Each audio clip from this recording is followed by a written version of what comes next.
Senator Sims. Thank you, Mr President. My question is for the Minister for Education and Training, Senator Simon Birmingham. Senator Birmingham, this week thousands of students will start university for the first time, and approximately 200,000 students from low-income backgrounds will be on start-up scholarships. What support will the government be providing to these students from lower-income backgrounds who will now be saddled with thousands of dollars of extra debt following the deal it did with the Labor Party to convert start-up scholarships into loans? The Minister for Education and Training, Senator Birmingham.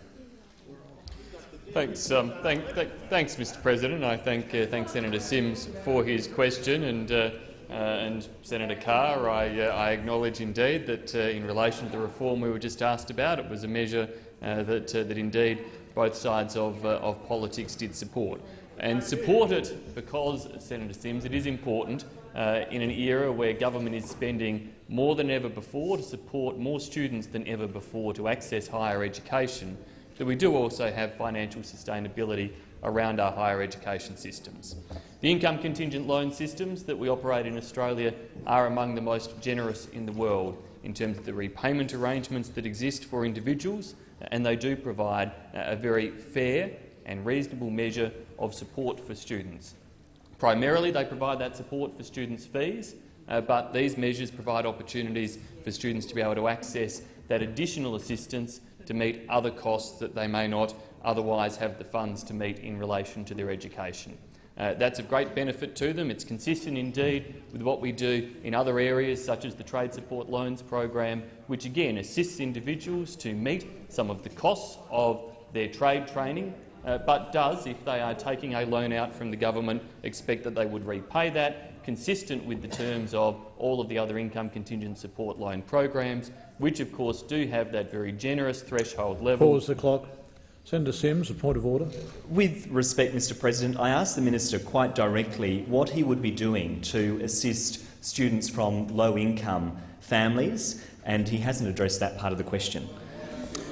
Yeah, thank you, Senator Sims. The Minister did indicate some of the support mechanisms. I'll invite the Minister to continue his answer. He has 33 seconds in which to respond. Thanks, Mr President. Well, in case Senator Sims was missing it, the support is still there. It's there in a different format. It's there in the format of an income contingent loan that is available to students.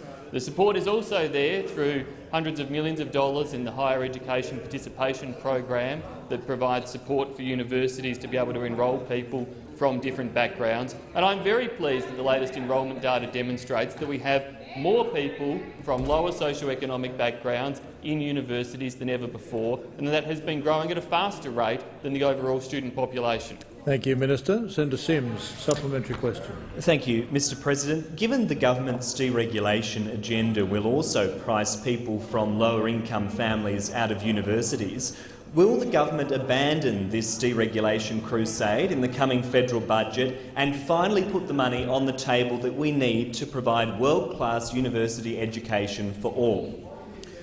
Minister. Thanks, Mr President. Look, as I've made clear publicly, the government provided certainty in relation to university funding for universities, students and all stakeholders in 2016, and we are consulting further in relation to reforms that may apply beyond 2016.